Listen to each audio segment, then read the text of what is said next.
Hi, third graders and third grade families. So this is the video where you are going to be making an instrument out of a piece of paper and out of a straw. So if you remember, we've been talking about, I'm talking really loud, sorry. If you remember, we were talking about the woodwind family. We were talking about how the woodwind family has two categories. You have the flutes and you have the reeds. On Wednesday, I was able to get into school and I was able to grab some of my instruments. So just pedaling to the flutes for a minute and then we'll talk about the reeds. So remember, a flute is any kind of an instrument that needs a window or that you have to blow across to produce a sound. So with the slide whistle, half my air goes through the window and the other half goes out the window and the other half goes through the instrument. And when that air splits, it creates the sound. If I plug that window up, you see how there's no sound? And all of my air goes through the instrument, pushing the slide out because the air has nowhere to go.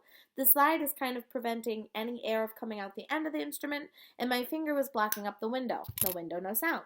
If you remember with your recorders, I'm sorry, recorders I know are such a rough spot for some of you because your recorders are at school. My heart hurt going into my classroom and knowing that I couldn't get the recorders. I felt so bad. So, I'm sorry about my recorder if it makes you feel bad. So, with the recorder, same thing. The window at the top of the recorder, half the air goes through the instrument, the other half goes out the window. If I plug, you can see my air go through too. See how it's fogging up with the condensation? If I plug that window up, no sound. Same thing if I just use the mouthpiece. No sound if the window is plugged.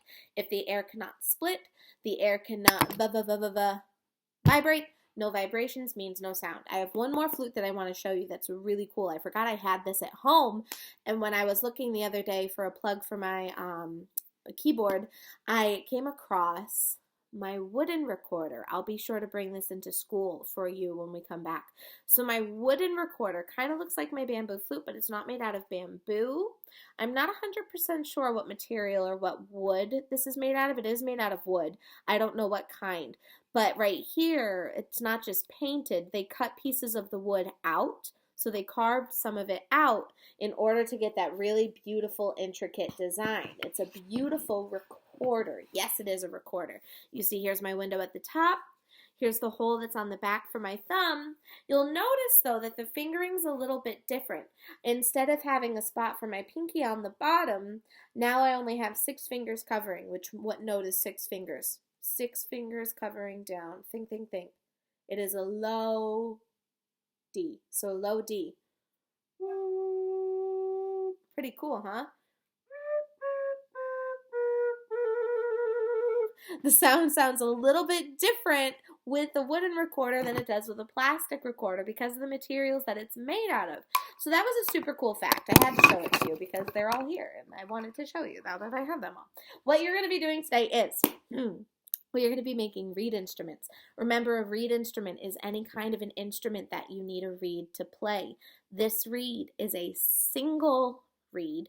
We know it's a single reed because there's only one piece. There's not another reed underneath it making that oval. So single reed instruments are clarinets, saxophones, and that's it. You just need a single reed for a clarinet or a saxophone. The double reed instruments are the oboe and the bassoon. So this is a single reed instrument. What we're going to be doing today is we're going to be making a single reed and we're also going to be making a double reed. And reeds usually, remember, they're made out of that thick bamboo or that thick cane. Up close you can see on this reed just kind of the wood markings from the thick grassy material. You can see the wood markings that are on it. You can see how it gets thinner as it goes up to the top. I have a really good quality camera. Holy moly. You'll see that it's thinner at the top. You'll also see that this one has a little chip in it. I accidentally chipped it with my nail trying to get it out of its container once. So when you're playing a reed instrument, you need the reed to vibrate in order to create the sound. A clarinet, a saxophone, a bassoon, an oboe, it doesn't have a window for the sound to escape. It doesn't need one. It needs the reed to vibrate to create the sound. So what we're going to be doing first, let me get myself situated here. What we're going to be doing first, you need a piece of paper. So now I'm going to do this for those of you who are feeling a little bit nervous about your piece of paper.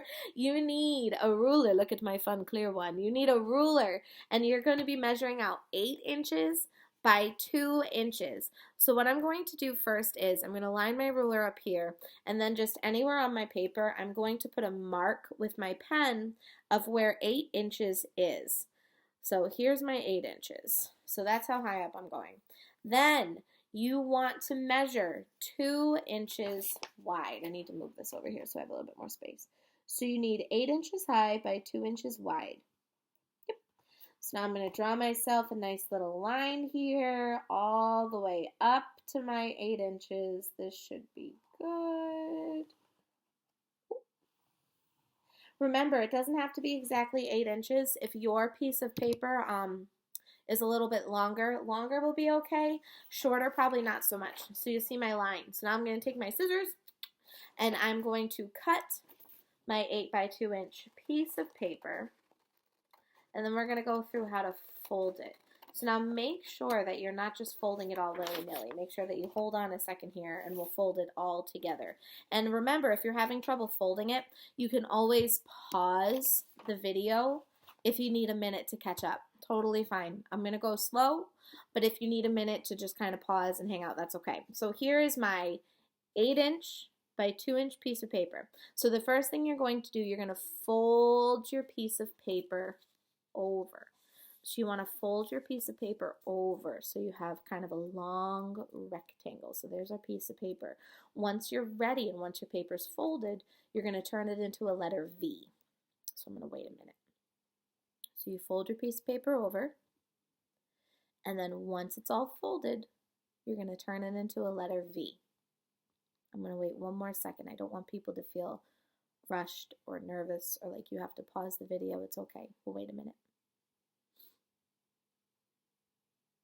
Good job. Now what you're going to do, this part's probably the trickiest. You're going to take each end of the paper and bend it down to meet the fold. So you're going to take each end of your paper and bend it down to make the fold. So you should end up kind of with a little heart. And once you see that you have a little heart, then you're going to take your hand and you're going to squish it. Squish the heart. Squish it. You're going to squish. You're going to squish your heart.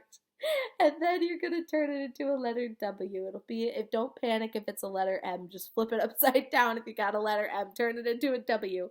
So I'll know you're ready. I'll know you're ready when you are holding a W in your hand. I'll wait a second. This part's tricky. Fold both parts down to meet the end. Get the heart. Squish the heart. And then put the W in your hand. Fabulous. Now you're going to pinch the middle of the W. This part is another really tricky one. You're going to be ripping down the front of your paper. Don't rip too far. If you rip too far, it's not going to vibrate too well. And if you rip too little, it's not going to vibrate as well. You probably want to rip to right about there, I would say. Just about that far, not too much. And then push the ripped part back together. You don't want it to be all wonky and askew. You want it to be in a straight line. So push it back together. After you push it back together, you are going to just blow into the paper. Don't with your lips. Don't with your lips. No, you're just going to blow. Like, just blow. You're going to hold the paper flaps right here. If you open the paper and go like this and try to just blow through the rip, it will not work. Because you're not letting the paper vibrate. You're just pushing the air through the rip that you made. So you blow right about here. And then when you're ready, it's a good thing I'm home alone. Otherwise, I'd be driving everybody nuts. Sorry, families. So you're going to hold it right up to your mouth. Make sure that you're blowing where the rip is. Line your mouth up with the rip.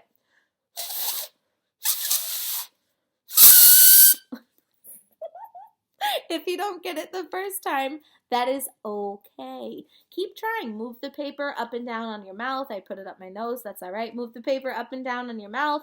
Change where you're blowing. Change how fast you're blowing. When your paper gets wet, naturally your mouth creates spit when you talk and when you do things. So when your paper gets wet, don't panic.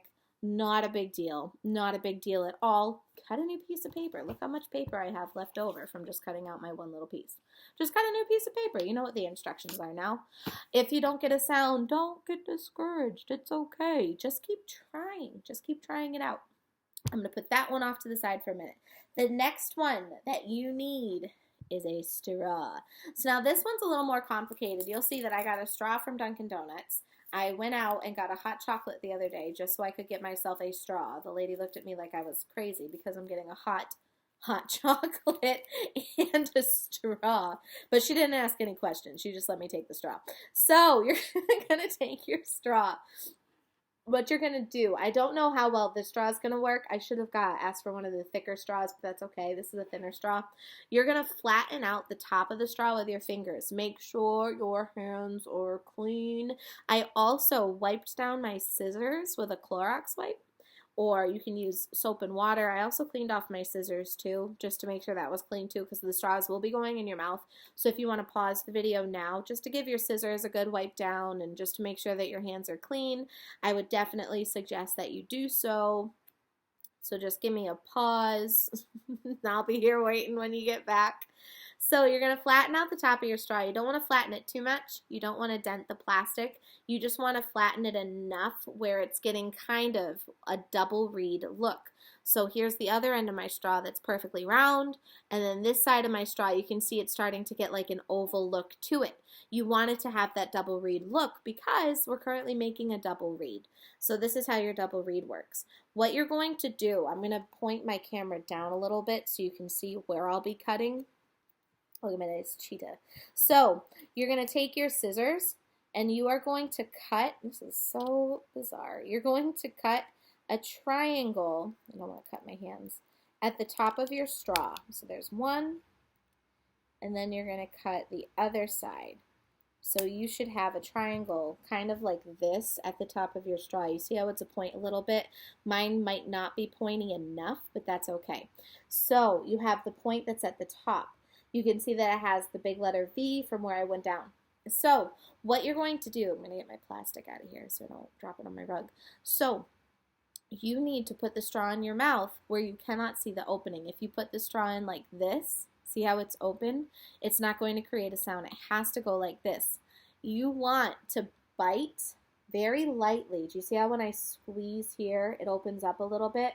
So you want to apply with your mouth. You can use your lips, you can use your teeth, your tongue, but somehow you want to apply a little bit of pressure to where that opens up a bit, right past where you cut. So right around here, and then you blow. It worked better than I thought it would for this little straw. So you should feel it buzzing right behind your teeth. I managed to get it on the first try. I don't know how. Usually it takes me a minute. If you're not getting a sound, move the straw in and out of your mouth. So if you start farther away,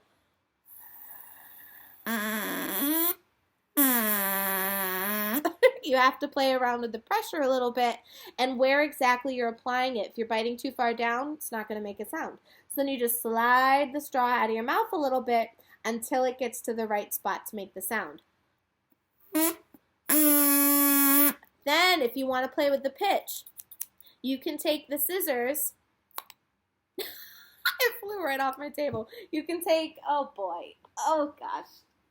You can take, sorry, I didn't want to leave it on my rug because I'd forget about it. You can take the scissors and cut the end off, and now it makes a higher pitch.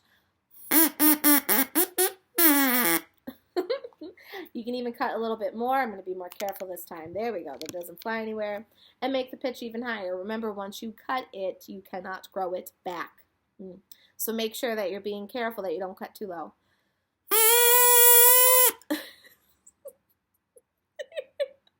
Oh, I wish I could hear you making the sounds. I hope that you're getting it. If you're having trouble, just rewind the video. It takes time and it takes practice to be able to make the sound. So don't get frustrated. Just change where you're applying pressure. Change how it's being held in your mouth. I think that's the straw telling me that I'm done. It's a good thing, once again, that I'm the only one here. Otherwise, I'd be driving people insane. So those are your reed instruments. Next time when I have the 2 new videos, we are going to be talking about the brass family. We're going to start talking about them. I know that it's new, but I feel like we should be able to, ooh, my screen went dark. I feel like we should be able to do it. Okie doke. Good luck. If you want to share videos with me of you making the sounds with your straws or your paper, please do share them in the Google Classroom. I would love to see them. I miss you all so much. Happy instrument making. Good luck. You can do it.